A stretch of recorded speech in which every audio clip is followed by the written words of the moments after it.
Hello，大家好啊，我係阿基啊。光仔啊，喂，好耐冇見啦喎。亦都係好耐冇聽過我哋把聲啊。究竟點解我哋隔咗咁耐都先開翻個台咧？其實咁啊，而家俾你講下咯唔係本身我哋就應該好忙啦，一定係好忙先至唔開個 channel 嘅啫。咁啊，一定唔係因為我哋冇題材做啦，因為其實一路都好多唔同嘅新聞啊，唔同嘅題材咧，都好適合我哋個 channel 講啊。咁啊，即係例如，即係最近好 hit 嘅一個三 y Alice 咧，但係點解我哋都仲未講咧？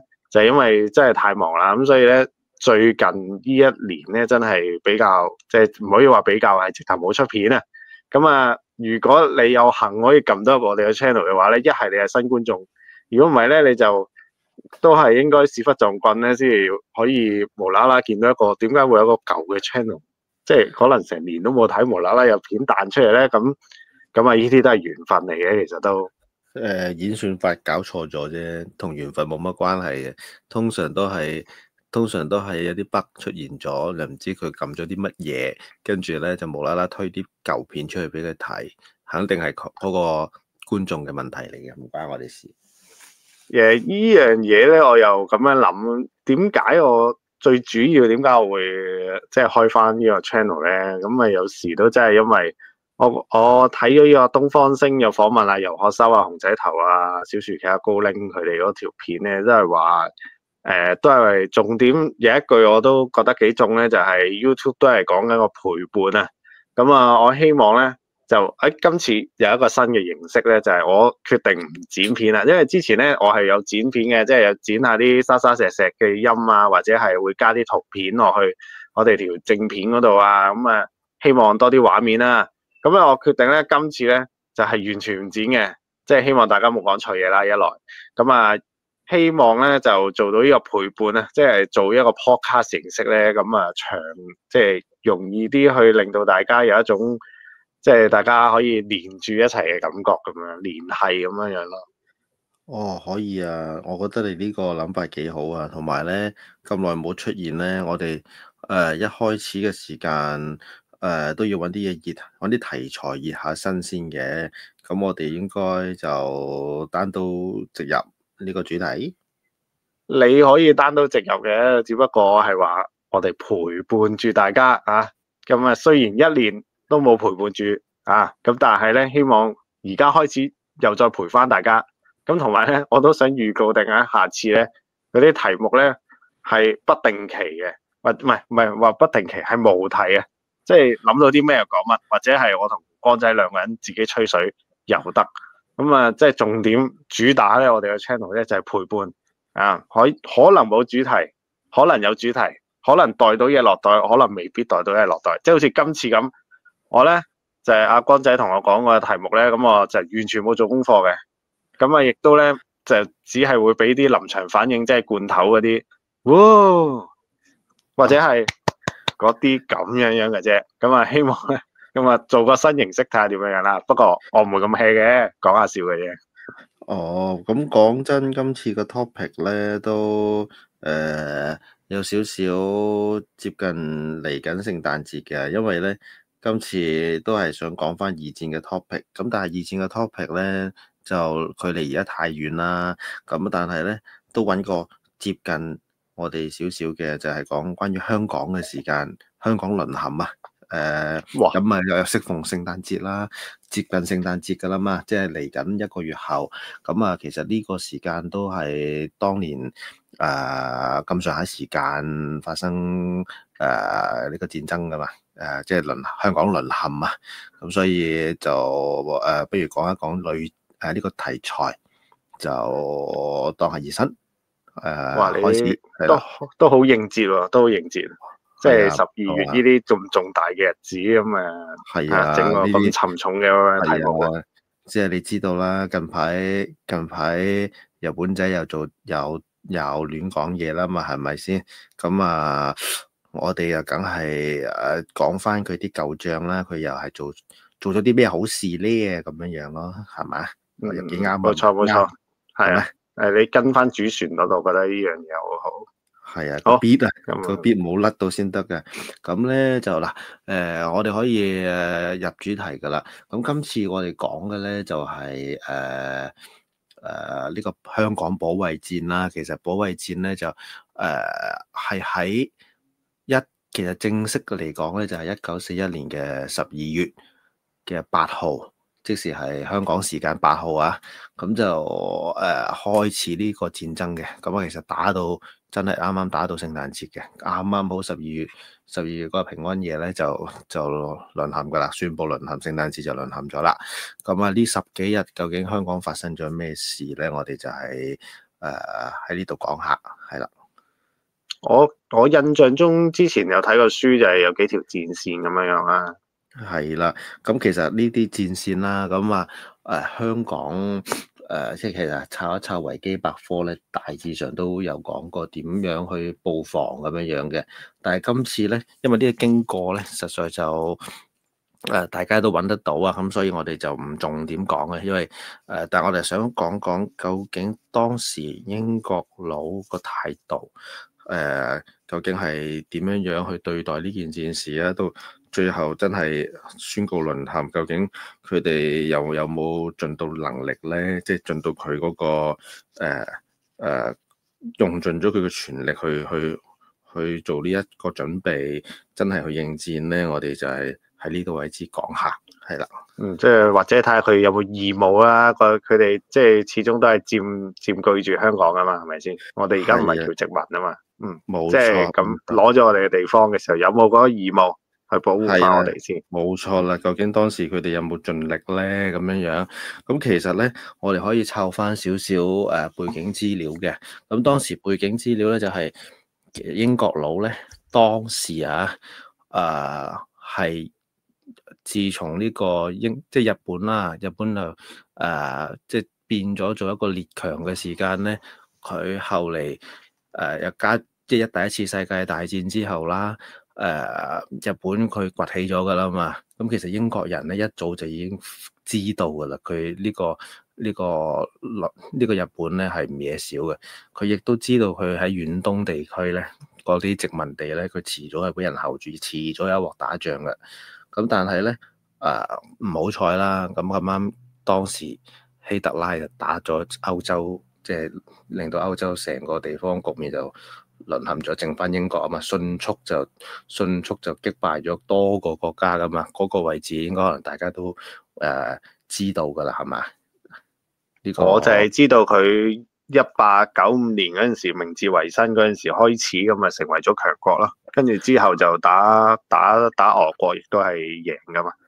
係啦，冇錯嗱。其實日本當時打贏咗幾個國家啦，咁之後英國人又經歷咗第一次世界大戰啦，日本又再次即係升起咗之後，即係崛起咗啦。咁但係咧，英國係喺呢個時間，因為佢喺遠東嘅殖民地咧，佢哋係即係其實已經大家知道咗佢係日本係會有呢個野心噶嘛。咁其實已經有一個諗法，就係用海軍咧係封制，即係封鎖住呢個日本，等佢唔好咁快擴張嘅。咁其實呢個諗法咧，當時英國係有呢個 idea 嘅。咁但係因為希特拉打咗第二次世界大戰，即係喺歐洲宣戰咗啊嘛。咁啊，德國啊、法國，即係德國打贏咗法國啦，跟住成個歐洲大陸係迅速係淪陷晒噶嘛。咁啊，剩翻英國都係俾人捲入咗個戰爭。咁當時英國本土係到自己周身唔得閒嘅時間，咁啊自然就好順理成章，其實係冇咁多能力去抽身去理呢個香港嘅。雖然話香港係一個跳板嘅，即係一個前哨啦，應該可以咁講。成個東南亞加埋香港咧，香港就喺最前邊噶嘛。即係如果冇咗香港，咁啊東南亞就迅速淪陷嘅。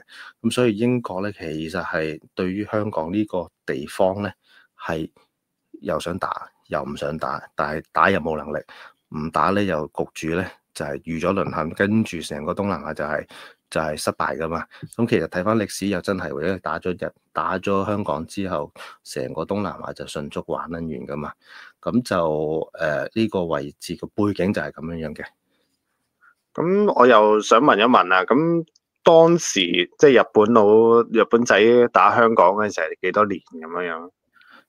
當時打咧就係1941年開始打嘅，咁其實咧就係打之前啦，因為日本係佔領咗中國噶啦，即係中國都其實已經係成個沿海地區都失守晒噶啦嘛，咁啊喺打仗嘅前夕入邊咧，英國佬其實咧即係香港嘅殖民地啦，即係嗰時個港英政府啦，其實都係預計啦，日本咧冇咁快打到嚟嘅，即使係佢深圳啊、羅湖啊嗰啲位置咧，都廣州啲全部失守晒咧，即係對面岸就基本上即係隔住嗰個深圳河望到嘅係日本仔噶啦嘛，咁佢哋都係當然係有守軍喺度啦，咁但係其實佢哋預計咧就冇咁快打到落嚟嘅，都有一種係估估下嘅心態，咁其實咧喺呢個位其實佢已經開始。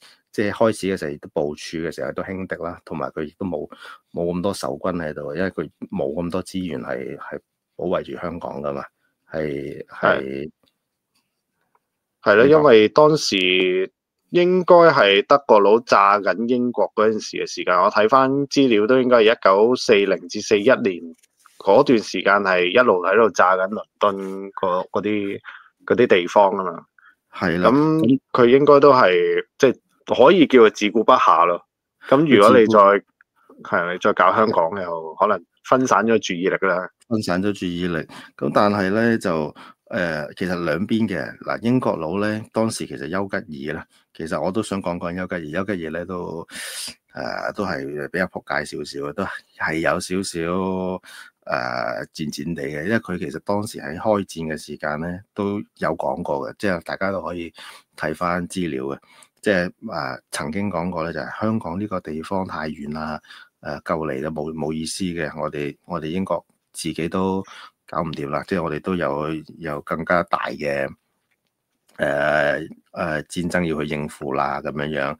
咁但係咧，佢係又唔係完全唔防守嘅，因為我哋大家都知道佢又整咗3條防線啦，即係近住邊境嗰個深圳河嗰度有防線啦，跟住有醉酒灣防線啦，跟住最尾 set 咗嘅係港島區嗰個維多利亞港有3條防線嘅。其實佢哋係鋪排住可以撐到個零2個月，而新加坡嗰啲軍隊咧就可以上到去支援咁樣樣嘅。佢當初嘅部署係咁樣樣嘅，即使係又唔可以完全唔守，因為唔守咧就會中晒日本嘅即係正中佢嘅下懷，因為日本係冇石油噶嘛，日本係當時同世界開戰嘅時候禁運，日本係冇石油嘅，佢哋嘅目的就係東南亞。其實香港並唔係佢最主要嘅目的，係想攻佔其他嘅東南亞國家咧，去攞翻嗰啲資源去應付佢嘅戰爭。咁所以咧，佢哋係勢在必行，一定要打香港嘅。咁但係如果你唔守嘅話咧，咁啊亦都係即係。英國佬有面噶嘛，即係日不落帝國有一個強國嘅稱號嘅。如果我乜嘢都唔守，投降又死，唔打又死，唔打又死，兩難嘅局面。又冇得唔守嘅，因為始終都有啲英軍啊，或者係嗰啲總督都喺度噶嘛。咁你又冇得即係就咁話投降咁樣，都係即係以你所講就係好冇面咁樣。係啦，咁所以咧，當時佢哋設計咗嗰個諗法就係以防守拖延時間，就可以利用個時間去俾佢之後再調兵遣將咁樣樣嘅。咁就重點就係大家就知道有個醉酒灣防線啦。其實醉酒灣防線都好撚戇鳩嘅，有一個位咧都值得講一講，因為個戰爭嗰個經過就唔講啦。咁但係咧。有一幕或者講一講醉酒灣嘅位置喺邊度先啊，等大家有個概念。好，醉酒灣個位置就大家其實平時行山都會行過噶啦，譬如城門水塘啊、獅子山啊，其實就係由大概係嗰啲位置啦，即係九龍嗰啲山脈上邊有一條好長嘅防線，就模仿住歐洲嘅戰場歐洲嘅戰場都係畫壕溝啊 set 嗰啲碉堡啊咁樣樣，就利用嗰個咁嘅 idea 咧，放喺香港嘅山上邊，就 set 一條好長好長嘅防線。咁啊，其中最硬淨咧就係佢中心嘅位置啦。佢聲稱可以抵擋日軍嘅進攻啦，咁樣樣。但係其實日軍咧係一早已經知道你有條咁嘅防線嘅，即係一早已經派晒所有奸細喺，即係唔係奸細啦，其實有好多間諜嘅。因為香港係一個多元嘅城市嚟噶嘛，即係有好多咩國家嘅人都有，咁日本人就自然係喺嗰度生活噶啦，有好多人喺度揾食噶嘛，即係開鋪頭啊，開呢樣開嗰樣，咁其實嗰個位置都係英國佬漏晒啲風聲出去嗰個渠道嚟，人哋收晒風，跟住英國佬嗰啲海軍啊，嗰啲水兵啊，成日都會去消遣噶嘛，咁佢又會係喺嗰啲酒吧度講啊，嗰啲防線係點樣啊？咁其實日本仔一早已經知道你嗰個防線係點樣 set 噶啦。咁啊即係暴露咗自己個位置俾人聽。咁啊未打就基本上已經輸夠硬噶啦。其實就唔可以有個鳩字個。即係好似 AOC 一開始已經俾人睇到晒你嘅地圖，就唔係黑色咁樣樣咯。係啊，冇錯。咁可以運你後路咯。係啦，咁啊同埋咧，其實仲有個好正嘅地方嘅，就係日軍咧誤打誤撞啦，因為日本咧其實開頭咧係嗰個軍隊嘅總部啦，其實係講話唔好攻擊，唔好突襲住嘅，唔好玩攻擊住嘅。其實就有一個小隊咧，叫做若林小隊嘅，即係嗰個隊長叫若林隊長嘅。嗰個隊長咧就玩突襲，即係乘機漏夜偷襲個防線，又突襲成功嘅。同埋有一樣嘢咧，就係當時咧英國佬咧，佢嗰條防線佢每日都要換防噶嘛，即係有人落山就收工，跟住有人上山又翻工咁樣樣噶嘛，即係輪流替班嘅。咁替班嘅時間咧，嗰個值班嘅即係落班嗰個人咧，就 keep 咗條鎖匙落咗山。咁你冇咗條鎖匙就開唔到嗰啲防線入邊嗰啲城門噶嘛，即係焗住咧就自己困住咗自己啊！其實嗰個致命傷咧就都唔係話冇得打嘅，其實你自己困住咗自己。咁日本人一嚟到嘅時間咧，全部都封晒喺入邊，即係冇得唔投降嘅。其實即係太好手尾啦，即係攞埋條鎖匙走。係啊，其實係戇鳩啊！即係你交更嘅時間咧，你冇還翻，即係冇一交一嘅時間，即係冇話攞翻條鎖匙，人哋過嚟交收條鎖匙，乜都冇。咁其實咧係誤打誤撞嘅。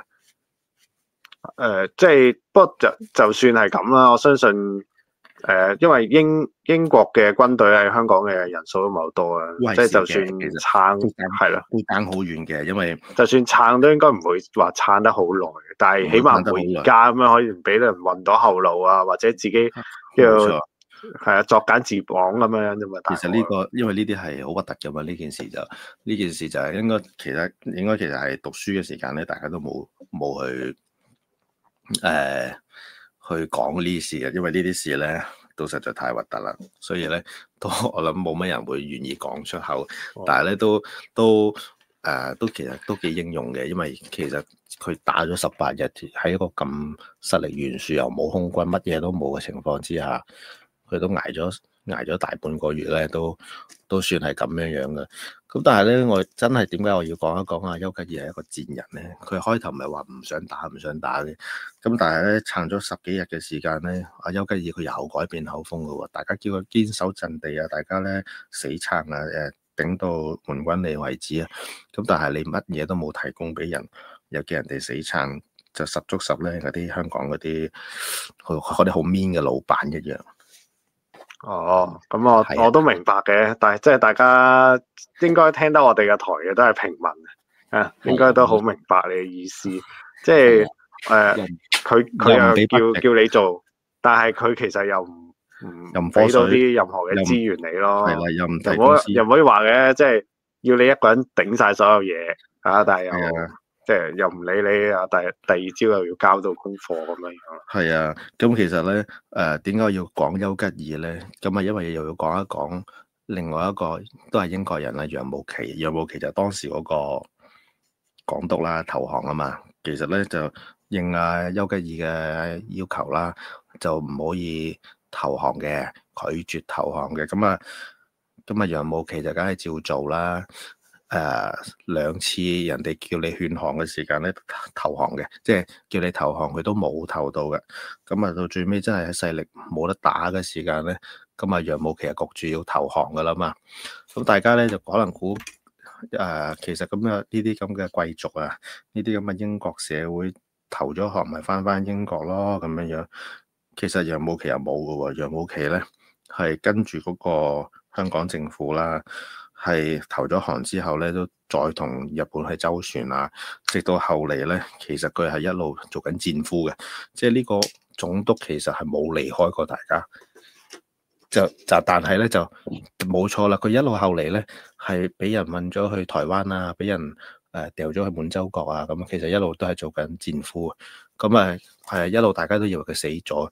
但係英國人咧，即係英國政府都冇諗住救佢，都唔知點解唔救佢，話晒都係一個總督啊，即係冇人諗住去營救佢啊，乜都冇嘅喎。係後嚟解放翻即係東北三省嘅時間，啲蘇聯軍隊咧揾翻佢，原來佢未死喎，原來佢係嘛？咁就相信因為嗰陣時英國將個注意力放咗喺歐洲嗰邊咯，但係英國嘅同胞都冇人諗住去救佢，話晒都係隔咗個海啊，即係隔咗個中間有個大陸咯。咁同埋可能東邊即係點講？日本嗰邊嘅戰線可能由美國搞，咁所以佢自己真係可以叫自顧不暇咯。係唯有係咁樣幫佢兜啦。咁我有咁樣即係咁樣思維去諗一諗啫。即係有時都真係未必真係可以諗得太遠。同埋嗰陣時佢嘅殖民地都幾多噶嘛。係啊，不過但係我又咁諗啦。其實如果以兩個人去比咧，即係楊慕琦又真係算係有義氣噶啦，即係冇話要走啊，仲係諗住係點樣去一齊共度嘅時間啦。咁啊，所以就有一個好強烈嘅分野喺呢度，即係個對比啊。係啦，即係呢啲其實都係而家職場呢個社會都會面對緊嘅嘢嚟嘅。有啲人有情有義，但係有啲係好 mean 嘅老細。簡單啲講，即係好似烏克蘭嗰澤連斯基繼續喺度留守，即係一開始嘅時候啦，而家就好難講啊。而家好難界定佢嘅定位。即係總之一開始嘅時候，佢冇搭飛機走咧，咁呢件事對於個軍心嚟講都係一個鼓舞作用嘅。係啦，即係佢做總督就類似係有個咁樣嘅效果出現咗啦。即係雖然佢係投降啦，咁但係未至於一開始就兵敗如山倒咯。即係起碼都會撐一陣咯。咁我又想問一問，咁當時參軍嗰啲有啲咩人？雖然大家可能都應該知嘅，不過我哋可以再講一講。講咁其實咧，英國軍隊咧就有1萬人左右啦，1萬零人鬆啲啦。其實有啲乜嘢咧？英國佬啦，跟住有嚟自英聯邦嘅嗰啲派出嚟嘅嗰啲雜牌軍啊，有啲加拿大人啦，跟住有啲紐西蘭啊、澳洲啊啲軍團都有嘅。華籍英兵都係當時成立嘅義勇軍嚟噶嘛，即係其實有好多唔同嘅組成部分嘅。咁啊，唔可以話係完全廢嘅，但係咧即係佢哋有各自嘅戰鬥力啦。但係你對比喺日本，差唔多成6萬幾7萬人咧，根本上都冇得打嘅。其實你都唔可以話係廢嘅，即係可以用另一個方式講，就係強弱懸殊咯。咁都 respect 佢哋係都死咗2000幾人嘅。講真係啊，都 respect 嘅嗰陣時。1萬人死2000幾人，即係其實喺成個軍力入邊死咗2成人嘅，都係好慘烈嘅。其實你成個保衛戰入邊咧，冇得打之中，都仲要有好多係喺其他國家過嚟係送死嘅，其實係，所以係都非常之英勇。係啊，即係唔關佢哋事嘅，其實即係唔關佢哋嘅國家事嘅，都過嚟幫手咯，叫做。係啊，冇錯啦，所以其實呢啲先係真正值得去紀念，即係值得去紀念呢啲人嘅事蹟，就唔係咧即係你唔慢慢咁樣淡化咗嗰啲歷史，佢其實有啲歷史咧係真嘅咧，就唔應該去遺忘佢。係啊，所以而家都有個和平紀念日啦，都仲有嘅。係但係都仲之後就唔知啦，係之後係而家都就唔知啦。仲有係嘛？係仲有嘅。佢哋都有好暗地裏自己去紀念咯，但係而家主流都唔會再點樣去報導佢噶啦。可能對於其他人嚟講，就可能隔得太耐啦。咁但係即係對於我哋有讀下歷史嘅，就知道呢一班係好英勇嘅士兵啊。但係嗱，都差唔多到尾聲啦。不過有一個位咧，都想補充一句嘅。我哋以前讀書嘅時間咪話係即係日本仔啦，偷襲呢個珍珠港嘅時間咧係講緊係12月7號啊嘛。咁但係咧讀歷史書嘅時候12月7號，跟住就香港正式陷入戰爭嘅時間就12月8號啊嘛。咁啊，大家以為係爭一日時間，其實係同時進行，幾乎係同時進行。因為嗰個話偷襲珍珠港嗰個其實係一個美國嘅時間嚟嘅，即係話係當時清晨四點零鐘嘅時間咧，即係美國佬都仲係瞓緊覺嘅時間咧，日本就係突襲嘅。咁啊嗰陣時因為美國時間就係12月7號啦，咁但係日本時間係快一日噶嘛，咁打香港嘅時間咧其實都係清晨時分嘅，即係基本上打完珍珠港收咗皮之後咧，美國佬嗰啲軍隊損失慘重之後咧，就同時進攻香港嘅。咁所以咧係有晒計劃部署，係諗住點樣去打嘅，唔係亂打嘅。雖然係佢哋係部署失敗咗啦，即係錯誤啦，美國佬會參戰啊嘛。最後其實都輸咗，但係佢哋嗰個計劃係好充分，係打贏咗你右邊，先至攻你嗰個香港東南亞嘅。咁啊，英國其實你唔好話佢乜嘢都好啦，佢根本上都冇得打嘅。人哋係計劃周全。係如果你以齋論呢個偷襲珍珠港，唔好講後果啦嚇，個後果就係美國參戰啦。咁但係當時呢個軍事行動係成功啊嘛，我記得呢件事係成功啊嘛。其實係成功，佢係做晒佢嘅目的噶嘛，只不過佢引咗美國去參戰咁解嘅。有當時嘅海軍，日本嘅海軍係唔贊成去進攻美國嘅，咁但係當時係日本係以陸軍為主噶嘛，咁所以都係焗住都要去參戰，都係要打。咁但係即係意思就係都有啲理性嘅人評估係咪應該打呢場仗咧？咁但係都係最尾都係逃唔過呢一個命運啊！咪係嗰個命運嘅鐵錘啊，即係總係會敲落啲惡勢力嘅分子嗰度啦，好正常啊，係咪先？即係佢唔應該撩到呢個美國嘅鬚啊嘛。喂，但係所以先至會有陰謀論，即係都係話當時美國都係一早知你會偷襲珍珠港啦，咁啊有你炸完之後，咪大條道理去參戰咯。其實都有呢個陰謀論。有呢個陰謀論，因為有一啲學説就係咁啱，因為有啲主力嘅艦隊係基本上係唔喺嗰個編程入邊嘅，即係唔喺嗰個珍珠港入邊嘅，即係啱啱洗走咗，所以先有一個咁嘅陰謀論。啲航空母艦就保存咗，其實冇咗嗰啲係一啲比較細型少少嘅戰艦咯。咁啊焗住啊，其實係有一個咁嘅講法喺度嘅。係啦，不過再講就叉開啦。不過我真係即係好似學你話，真係12月7號都真係幾重要嘅日子喎。係啊，大家記得係好多嘢發生。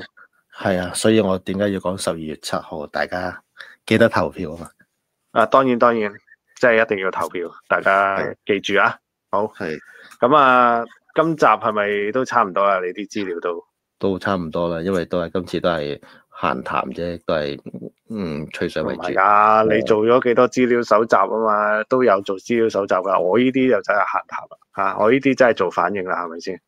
但係我希望我哋可以維持住呢個 channel 嘅，可以開始我哋繼續呢個 channel 嘅比較輕鬆啲嘅方式去去同大家即係傾下偈啦，或者有啲咩嘢資料搜集做咗嘅，咪講俾大家聽啦。即係我嗱，今次阿光仔講完啦，下次應該都係我啦。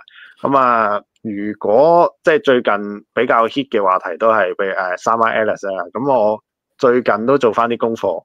咁啊，我覺得都係我哋 channel 嘅，或者係我自己都幾有興趣嘅主題啊。咁我都可能會講一講嘅。咁不過我又好難定啊，睇下可能下個禮拜有一啲其他嘅再熱門啲嘅嘢，可能再 update 下大家。係啊，分分鐘烏克蘭和談咁你就唔講噶啦嘛，你要講烏克蘭。係啊，或者突然間侵有啲咩大動作，可能突然間 PK 即係行路打到吞咁樣。哦，咁啊，佢呢啲好多事情發生噶嘛，咁可能即刻要講噶啦嘛，係咪先？係一定要講下。啲外太空嘅嘢就留翻外太空過多幾千光年之再講啦。係啦，不過暫定我應該會做呢個 Summer Alice 嗰個話題嘅。哦，呢個話題我就要起下先啦，我就睇下你有啲咩爆炮啦，真係。係啊，睇下我有咩爆炮啦。喂，但係咁啊，節目尾聲或者都吹兩句水啊。你最近我哋呢邊香港都有呢個古文明，即係古埃及嗰個展咧，你有冇興趣去睇嘅？其實係有嘅，因為咧我嗰日行過地鐵站啦，唔得，係地鐵站，唔可以講第二個名嘅。咁咧就見到有呢個展覽嘅，我就覺得勁有興趣。佢係喺故宮博物館嗰度噶嘛，我冇記錯。係啊，我覺得我哋呢啲古文明嘅 channel 都應該要拍翻一集去講下。咁啊，要睇一睇喎。佢好似不過唔係古文明 channel 得我啫。但係不過你係歷史啊，我又古文明，係咪先？個展覽可以睇噶嘛？個展覽其實應該可以。可以，已經睇得噶啦。我見都幾多人影相，幾多人磨到成日嘅喎。佢係咪佢係講緊我都係嗰陣時啱啱喺個扶手梯嗰度睇唔切啊。其實佢應該話有好多展品噶嘛。係啊，幾百件嘅。咁啊，但係就我聽講就嗱 V 運啲啊，反正都片尾咧。咁啊，好多人咧就話睇嘅時候會有啲頭痛啊，即係有啲可能唔知磁場啊有啲問題咁樣，即係可能太多嗰啲能量啊，啲人話感受到咯。咁不過我就覺得今次都係即係展覽啲木乃伊嗰啲雕像啊，即係唔係話法老王啲雕像啊，或者係佢啲生活用品嗰啲，我又覺得又未免太過 V 運啊！即係就算我呢啲相信能量嘅人嚟講都係，即係我覺得即係充滿能量嘅就應該金字塔本身咯，就唔係即係啲展品都應該有嘅，但係未至於話去到 V 運啊，或者係陰氣啊，我覺得可能多咗。不過不過即係點啊？戴個頭盔先，可能我去到之後又即刻發燒頭痛都唔定嘅。發燒就係因為你身體差啫，唔好賴啲古文嗰啲埃及啊，即係法老王令到你發燒，咁啊真係好難。哎呀，發燒啊，即係法老王令到我發燒鹽號，即係我係發燒友啊！盜墓迷城嗰啲。唔係喎，你講起盜墓迷城，有聖甲蟲展覽嘅喎，喺裏面。即係有個展品係聖甲蟲嘅喎。即係嗰啲蟲係嘛？即係嗰個係啊，不過嗰啲聖甲蟲就係雕像嚟嘅，即係用嚟通訊，即係有啲信息喺上面咁樣樣，就唔係即係一隻蟲。容許我問多句，有冇鹽號鐵啊？有個鹽號鐵嘅嘛？咩嚟㗎？見唔見得鹽號鐵？就係嗰個反派啊！入邊嗰度咧，入邊有一個成日話要翻山要報仇嗰個。我就係記得係咪 The Rock 做嘅好似 The Mummy 啊，我知，我講蠍子王啊，你有冇睇蠍子王啊？係啊，有啊，其實就係唔記得咗嗰個邊個做嘅，咪光頭嗰個咯，咪就係嗰個，好多光頭啊，大佬，大家都知噶啦，即係除非佢太後生嘅啫。突然之間唔記得咗個演員名，不過唔緊要，留言區可以補充翻俾我哋聽嘅。好。咁啊，引大家留言啊！其實我係知嘅，我唔講啫。OK， 其實大家都估到啊，冇錯。好啦，咁你仲有冇其他嘢補充啊？我冇啊，我都係嗰句啦，記得投票啊，因為嗰一日就係乜嘢？你知唔知啊？就係美國佬慘敗嘅一日，我哋有投票，美國佬就會慘敗噶啦。同意總之叫大家投票嘅一定要做。好，咁啊，今集就差唔多啦。下次就應該係應該下個禮拜都應該出到嘅。如果我今次真係唔剪片嘅話，應該可以減除咗好多時間，或者可能隔幾日得閒嘅話就會錄到噶啦。你唔剪片，你而家掉出去都得噶。都要剪翻個開頭嘅，咁我哋開頭有啲開波嗰啲嘢啊嘛，係咪先？好。咁嗰啲都要修剪一下嘅，同埋要整翻個封面都要都要咩嘅。我又未去到咁求其就一張黑畫面就算嘅，即係點都要吸引人哋撳入嚟，咁樣先知道裏面有咩睇噶嘛。如果你得個黑畫面，真係即係就算係 fans 都未必會撳入嚟啊，大佬。即係出面 YouTube 咁多再製作精良嘅，係咪先？我哋呢啲內容取勝嘅咧，有時啊真係要有啲門面功夫都要做少少嘅。黑畫面你小心俾國安拉你啊！我講你點都整翻啲。唔會，我一定5顏6色一定出齊，放心。好啦，咁啊等你出。係啦，睇下我哋下條片啊，大家密切留意啦，應該會出翻文圖翻好多噶啦。咁啊係啦，大家留意下啦。咁我哋下次就再見啦，拜拜。拜拜。